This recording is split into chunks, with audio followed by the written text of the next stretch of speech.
Lamb Kleftiko.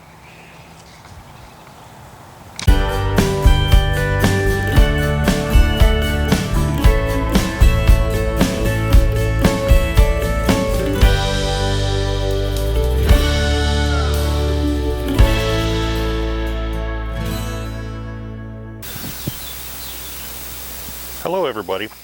Today we're going to be making lamb Kleftiko. Lamb Kleftiko has a romantic story, but we're not going to get into that, about the Greeks burying their food and cooking it underground and stuff. But the fact is, a lot of cultures around the entire world have done this for thousands of years, burying their meat, digging a pit, starting a fire in the pit, putting rocks in it, letting it all warm up, seasoning their meat, wrapping it, putting it in the pit, covering it up with dirt. 5, 6, 7, 8 hours later they come back and the meat is perfectly cooked. So let's get started here. Normally for this you would use a lamb roast, shanks, leg roast, larger pieces of meat. It does not have to be lamb. It can be lamb, it can be goat, it can be beef, pig, whatever you want to do this with. It works with all meats, but traditionally lamb Kleftiko is lamb. So we're going to get started here. Today I'm using lamb chops. It's what I have. It's what my wife likes. I've got an abundance of it here. We're going to start off with salting it. This is an all-day process now. I'm going to salt it heavily. Some people will take this and do a wet marinade. I don't do wet marinades very often. I would rather do a dry marinade, which is just putting the spices, salt, pepper, and spices directly onto the meat. I'm going to salt it heavily. And then I'm going to let it dry out. I'm going to put it in the refrigerator and let it dry out for a couple hours. It'll form a skin on it. It'll make it, a lot easier, get crustier and stuff. I got some thyme here. Sprinkle it with thyme. A little windy out here. You notice I have a new studio set up here. I just set this up. This is my first time using it out here.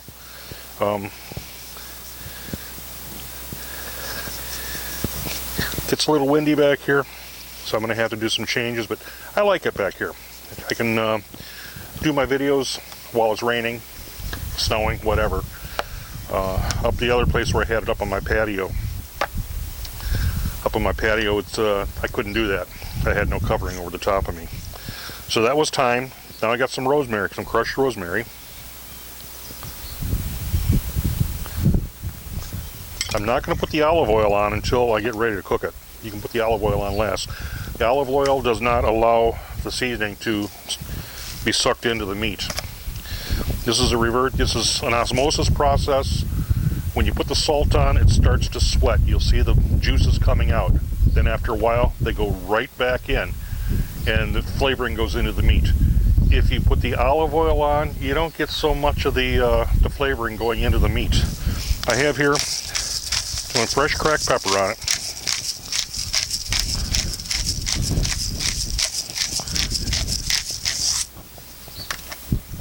Pat that in a little bit. The screen a little wimpy. You want to have it on one of these screens here because you want to have it lifted off so both sides get dried out. I'm going to turn these over and do the same thing on this side. Not all of this is going to be put in lamb Kleftiko. Some of it's going to be pan seared for my wife this afternoon.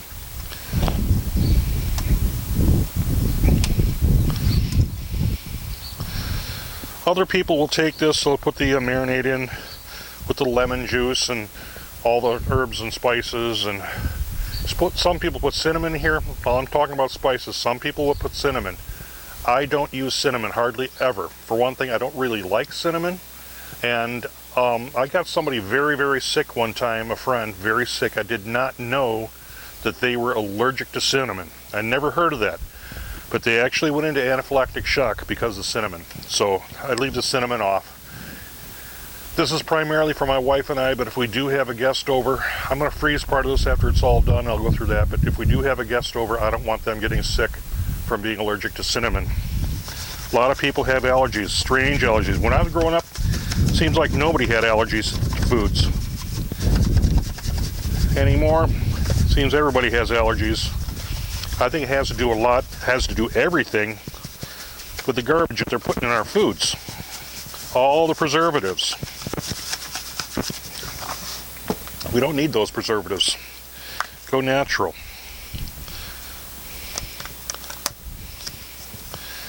Kind of put more thyme on this side.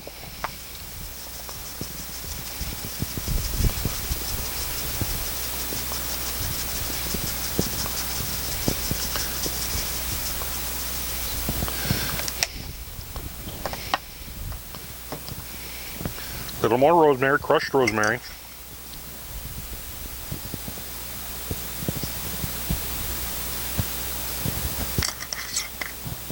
Oops, missed one here.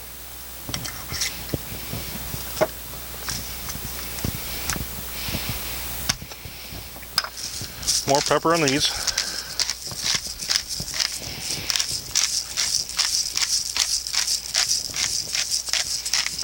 Now we start assembling all this in a pan in a couple hours. This has to sit for a couple hours. We're just going to let it sit. But when we put all this together, there'll be more of these spices will be added right in it again. It's got a lot of spice in it and a lot of salt. Meat needs a lot of salt. It's not going to hurt you, but it needs a lot of salt. I'm using coarse grain kosher salt here. You don't really want to use table salt. Iodine is in table salt, and it's not really the greatest for cooking meats. It's good for seasoning other things, but if you're going to do some good steaks or any type of good cooking, use either sea salt or kosher salt. They do have table salt that is non-iodized. You can use that, but if it's iodized, don't use it in your cooking. It affects the tenderness of the meat and everything. Affects everything. A lot of iodine is not good for you anyway.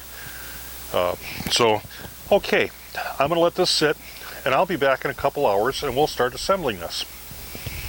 Hello, everybody. Okay, we've let the meat sit for a couple hours on a dry rub, and with the salt and some of the spices on it, and it's started sweating. It's already started drawing back in. So now we're going to assemble this. I'm going to take my roaster pan here, which I just got yesterday, thanks to my neighbor behind me over here, Ida Thorpe. We were talking, and she donated it to me, so something I really needed here. We're going to take this. It's a windy day. The wind has kicked up. Put my parchment paper in here. Use a tomato to hold it in place for a second.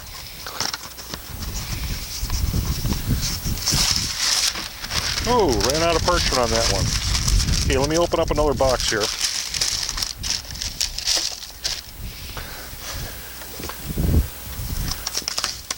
In case you're wondering where I borrow this parchment paper from, I buy it around Christmas time at Aldi. It's about the only time they have it. I stock up on it. Okay, got my parchment here. We're going to battle with it. Like I say, the wind has picked up. This is going to be a fun trick to play today.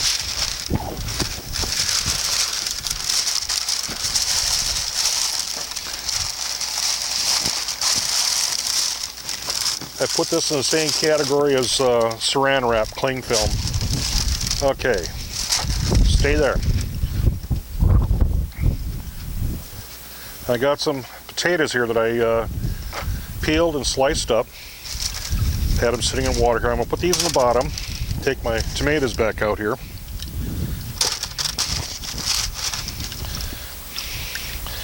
About 4 large potatoes. I use the Idaho potatoes, russet potatoes. You can use any type of potato you like. This is just the kind I like and I kind of always have on hand.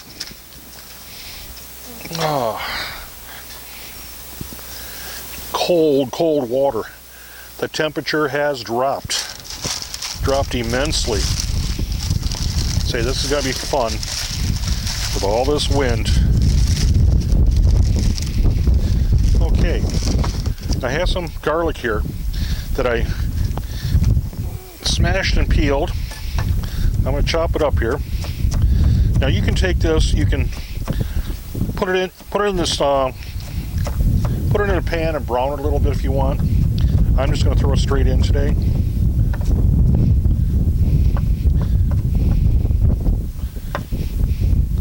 I'll do this a little bit in layers.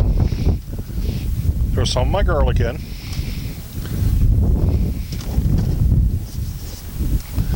got some parsley here.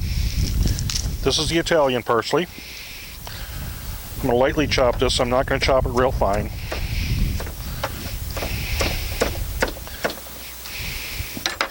Toss that in.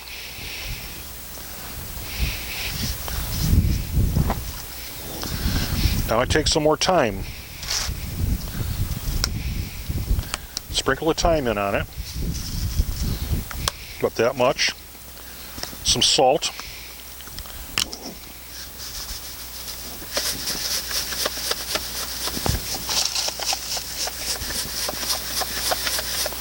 Salt it good. A little bit of crushed rosemary.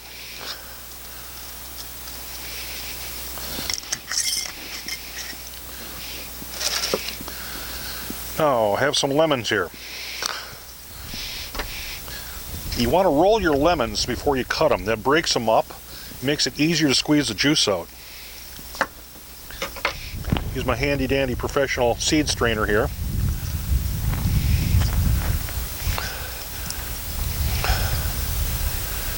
Now what do I do with these? I put them in there.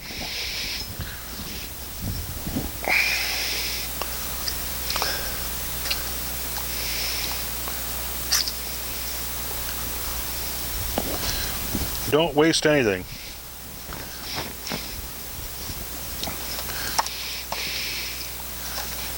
Ooh, losing it here. I got some fresh oregano.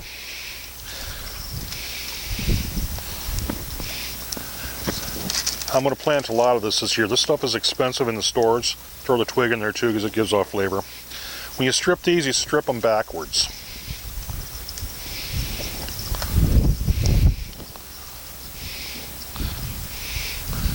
Okay, what am I missing here? Got everything here? Okay, now I'm going to take some extra virgin olive oil. This is the good stuff. This comes from California. 100% California, 100% extra virgin olive oil. Not a promotion for them. It's really hard when you're looking for olive oil. So many people are ripped off because most of your olive oil isn't even 75%, or I should say not even 25% olive oil, 75% canola oil or whatever. It's adulterated. But this company here, it's a one source olive oil. They have some that are two source that come in from other countries, but you want their one source. It's real olive oil. Excellent. Extra virgin olive oil. Put about that much in. As you notice, I'm not measuring today. I'm just putting in what I feel looks right. And in the description below, I'll put some guidelines where you can start with. But really, when it comes to cooking, folks, measuring, most of us don't measure. We have been doing it with experience for so long, whether you be professional cook or grandma or what. Try and get a recipe from grandma. Oh, a little bit of this, a little bit of that. Try and write it down. So that's the art of real cooking. Being able to judge by looking at it, and figuring it out. Add a little pepper to this too. Now I always get, this is a cheap brand, but still it's whole corn, where I grind it yourself. It comes out fresher, has more flavor. Getting the sniffles here, folks. Now, I got some artichoke hearts.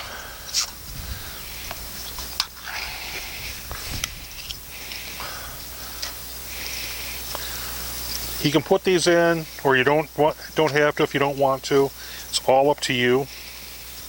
These are a little soft. I'm going to mix this and add the artichokes last. Mix this all up.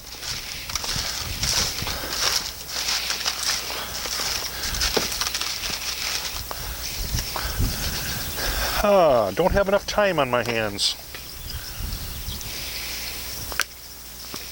Add a little more time. Never have too much time in Greek cooking. Okay, so I have my potatoes and everything in the bottom here. I only have one camera, so that's why I'm not showing. It's a little hard to be running back and forth. And I'm trying to do these as fast as I can these days. People dump the water off here. I'm outside, so I can dump it on the floor. I only have one camera, so I have to do what I can. A lot of the people who do videos have somebody who help them or something like that. I do this on my own. I'm solo. That's one can of artichoke hearts. Now, this is our meat that we've had sitting out. I shouldn't say sitting out, it's been drying out. I'm going to put this in. They're lamb chops.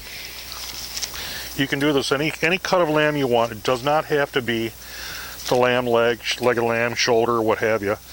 It's whatever you have, whatever you can afford. And it doesn't have to be lamb either. You can do this with beef, pork, goat. I'm not a fan of goat, but there are people who like goat. I'm just going to layer these in a little bit over each other.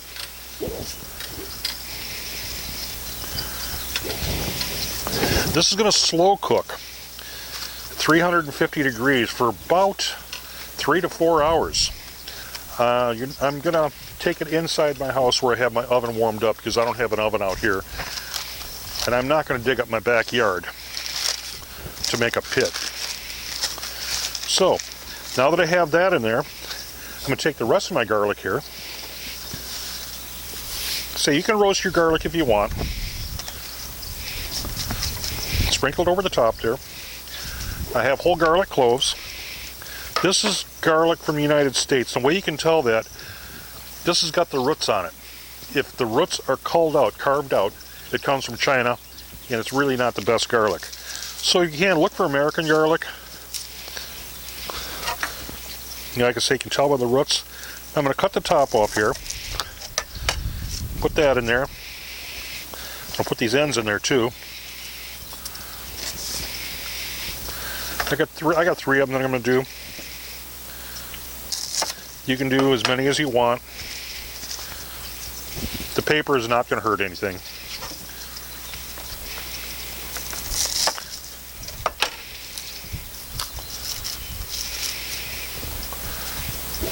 Put that in there. Now, I have some peppers that I bought on sale, and there's a whole bunch of more than I could use, so I chopped them up beforehand. I put them in the freezer. Green peppers, bell peppers, they freeze fine.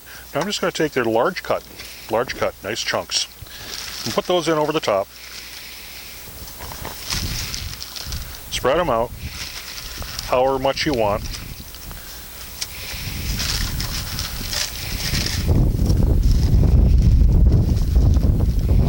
Probably should have had longer parchment paper. Parchment paper holds the steam in, is what it does. And we're going to have a lid on this too, so it's all going to get the same effect. That's enough of that. A little more oregano.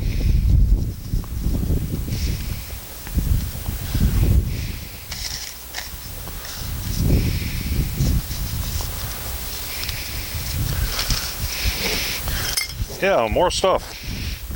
More rosemary.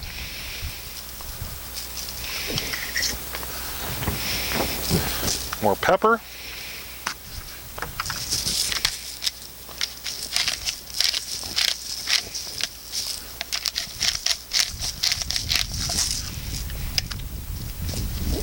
This is screaming with flavor just looking at me. Did we say thyme?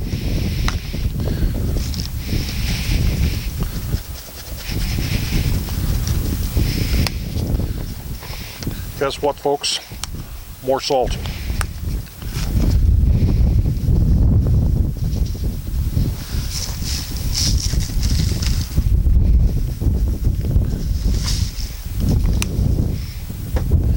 Okay, now I'm going to douse it with more olive oil.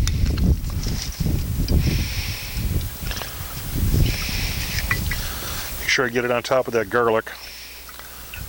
There, I think that's enough.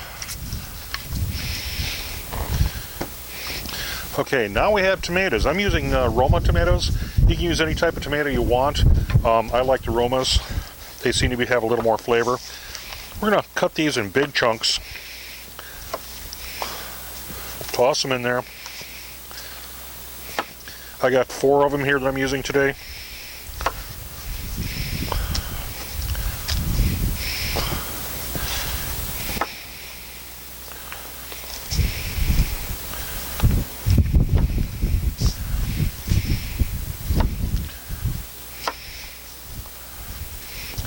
I was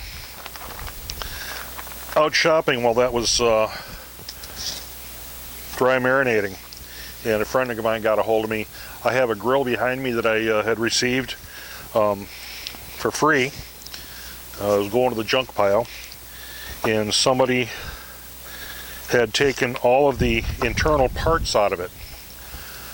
Well, my friend Scott Walden had one identical to it that had burned out. He was going to throw it away, so he gave me all the missing parts, and I went over and picked those up. He met me at outside the Walmart there. Scott, I've known him since 7th grade. Real good guy. He owns a lock and key service. He's a certified, licensed. He does doors, car doors, house doors, and all that. He's also a certified safe cracker. He can get in just about any safe, legally get into just any safe you can find. I'll post his information here in a little bit. Give him a call. Good guy, real good guy. I give a shout out to all my local friends here. I don't expect my stuff to go international, so just keep it all, give him a shout out. Okay, now we need some liquid in here. This is where we're going to get our steam from. I'm using vegetable broth. You can use chicken broth. If you can afford it, if you can find it, you can get the lamb stock or the lamb stock cubes. Rather expensive. This does the same thing. I used a vegetable stock. If you use beef stock, try and cut it with half. Beef stock is a little strong, so try and cut it with half chicken stock. Now I got some more of this parsley here.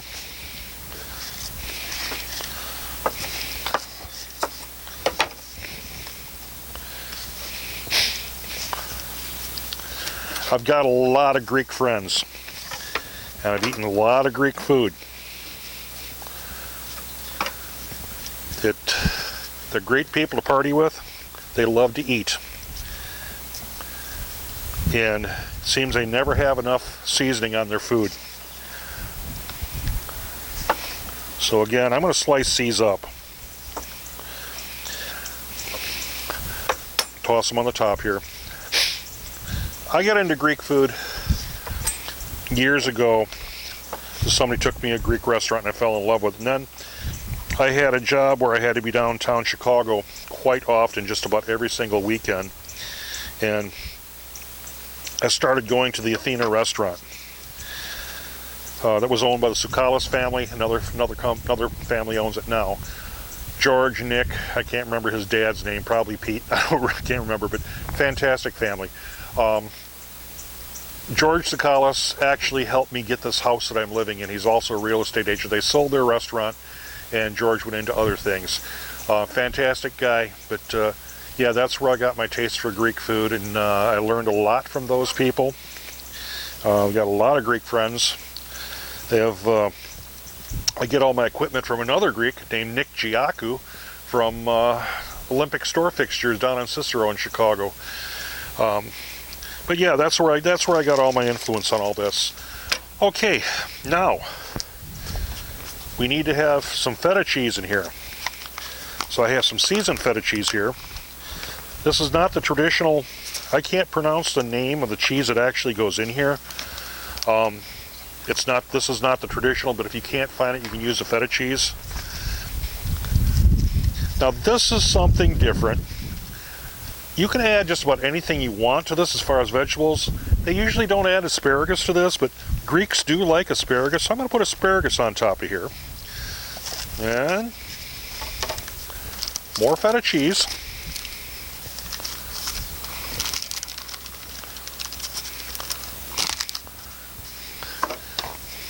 Then I have another can of artichoke hearts.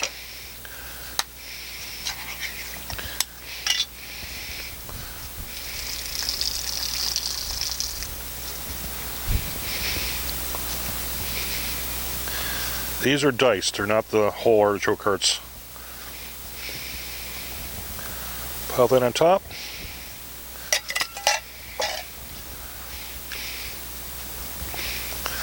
Now, I'm going to take these gloves off. I forgot something. Glad I caught myself. Red onion.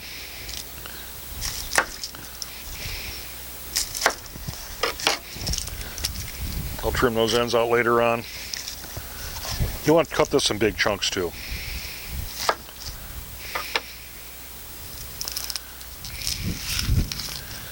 I'm glad I got a high top lid on this roaster.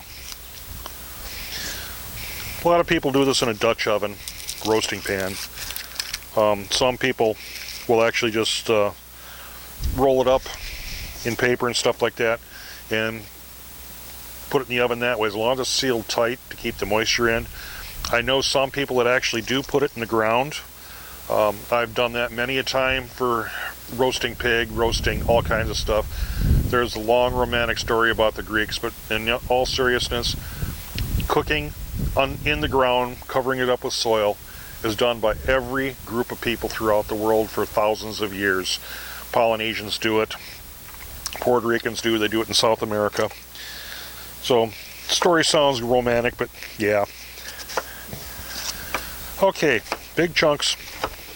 I'm using a red onion, so you can use Vidalia onions. I'd suggest a sweet onion. Put it in here.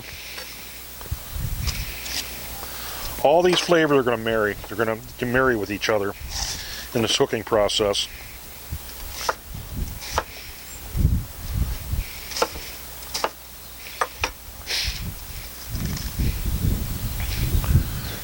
I'm going to have just enough room for this.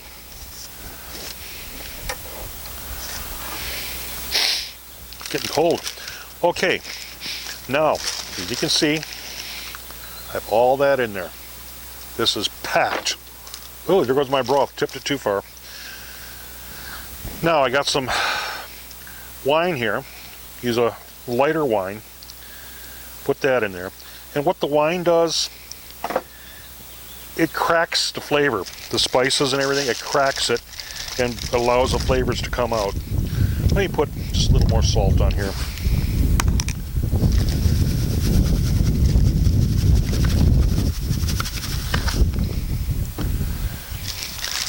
Alcohol, all the alcohol burns out, but it allows the flavor of the spices to come out so you can taste them. Now I put just a little bit shy on my parchment. I'll take this other piece before it was too short, and I'll pack this in.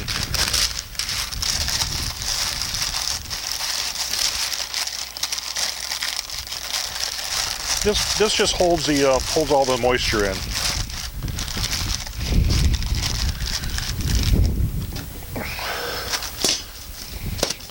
My lid on. Now I've got my oven preset inside the house. I'm going to take this inside the house. I won't show you that. It's preset for 350 degrees. This is going to cook in the oven for, because it's only the lamb chops, it's going to cook for about 3 to 4 hours. If you're using a whole roast, leg of lamb, something like that, it's going to be 5 or 6 hours. And you roast it out, then towards the end you can take it out, raise it up to 450 degrees and brown it off, open it and brown it off. And excellent, real excellent. So, okay, with that, let me go pop this in the oven and I'll get back to you in a few hours. Okay everybody, it's been 4 hours. The last hour have bumped the temperature up from 325 up to 450 to cook it off a little bit more. I'm going to start plating this up now. First, what I'm going to do, I'm going to open it up here. It smells delicious. I'm going to take some of the lamb out and I'm going to sear it off in the in my barbecue grill. I'm also going to get this inserted here. My wife likes the potatoes done a little bit more. So what I'm going to do, I'm going to dig down. I got a little bit of butter that I put in the pan. I'm going to put some EVO in there as well. So I'm going to dig underneath here, find some lamb. A little chunk of garlic she's going to love. Look at that lamb is just falling off the bone down there. falling apart.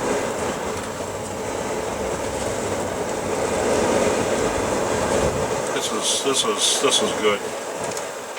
It's just falling apart. Put some of this back here to sear just a little bit more. She likes a little more cooked. But really, I don't think I'm going to be able to do it for it because it's so tender already. So I'm just going to start dishing this up.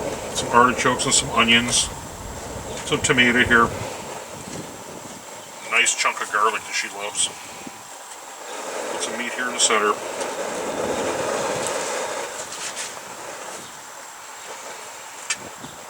It's got that feta cheese all over the top.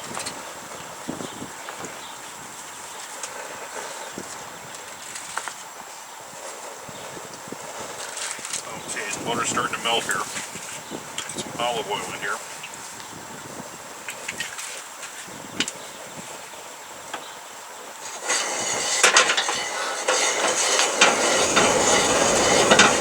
I like this stove so much better than the one I had last year. Picked this one up real cheap on Facebook.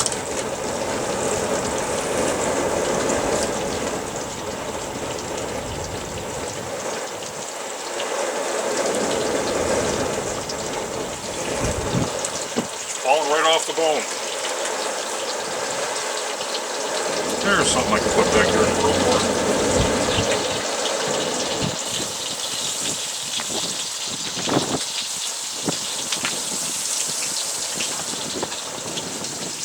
My wife likes to say roasty toasty.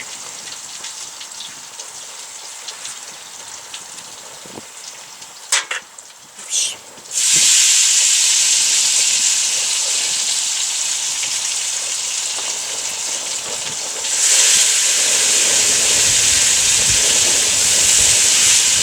Put some garlic in there with it.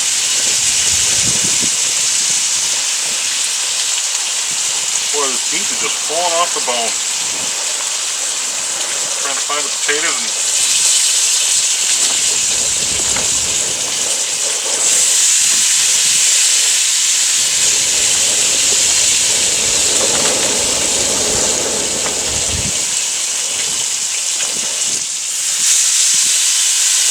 that should be enough potatoes for her there.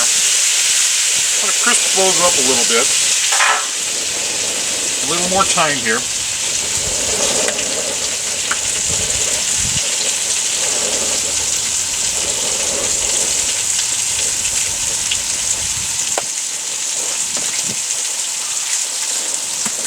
A little bit of pepper.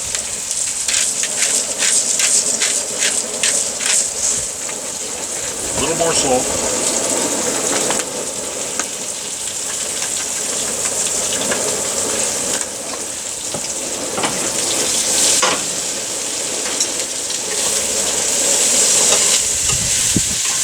Just gonna roast them up just a little bit.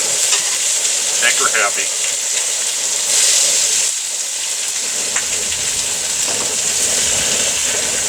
These flavors are getting happy.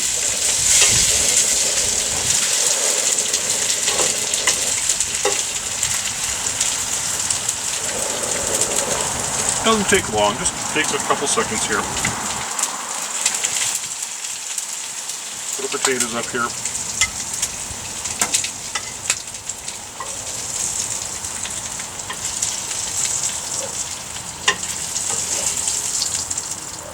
She says I fed her too much today. She's full. She'll eat this as soon as I bring it in. Okay. Take some of the bigger pieces of lamb here. Roasty toasty them for her.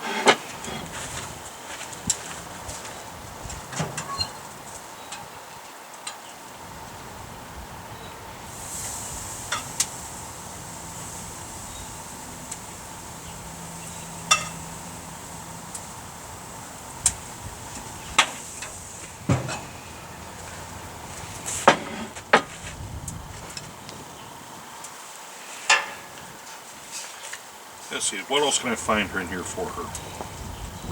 Oh, asparagus. Forgot about the asparagus. Some asparagus down here. Feta cheese all over it.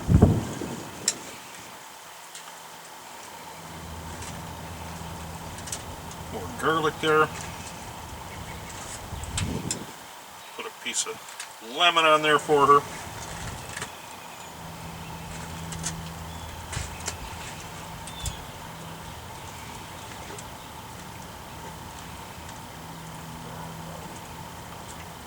Artichoke.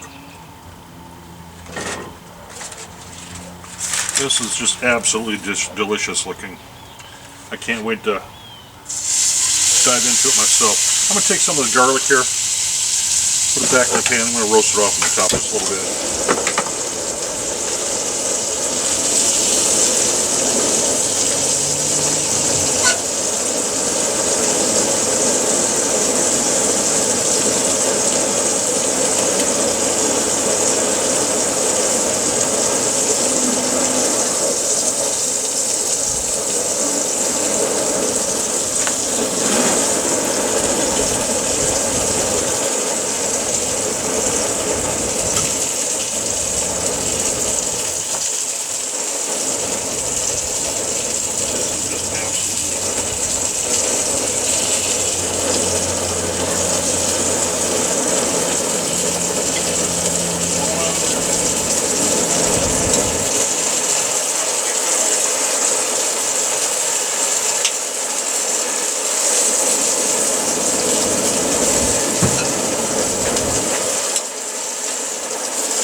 Garlic's nice and roasted. I should just take this other one here too as well. Do that. I went in, she said I'm making her hungry because I smelled like food. She loves garlic. Now what I'm going to do with a lot of this, I'm going to plate it up. I have aluminum foil tins. I'm going to portion it out into tins, seal it, and put it in the freezer, because this is just all too much for just my wife and I. So we'll seal it up and use it at a later date. Just put it back in the oven at 350 degrees for about 20 minutes to a half an hour. Well, it's smoking. Get it all, you know, warmed up, and have it for several days over. This is probably enough here to last us, realistically, probably 2 or 3 weeks. So there you have it, folks. Lamb Kleftiko. Like I say, it can be made with any cut of lamb, beef, pork, any type of meat can go into it. It's just a style of cooking. It's cooked underground, basically. But this right here, we wrapped it in on the parchment paper and put it in the oven. You can do it on a grill if you want, but I prefer to do it in the oven. And I'm not going to dig up my backyard to be burying this stuff. But yeah, the Polynesians do it, the Puerto Ricans do it, South Americans do it, the indigenous peoples do it. It's not just Greece who buries our food to cook it. So with that, folks, I want to say thank you, and you have a blessed day. Remember, give your hearts over to Christ. Get your salvation through Christ. Thank you, and have a blessed day.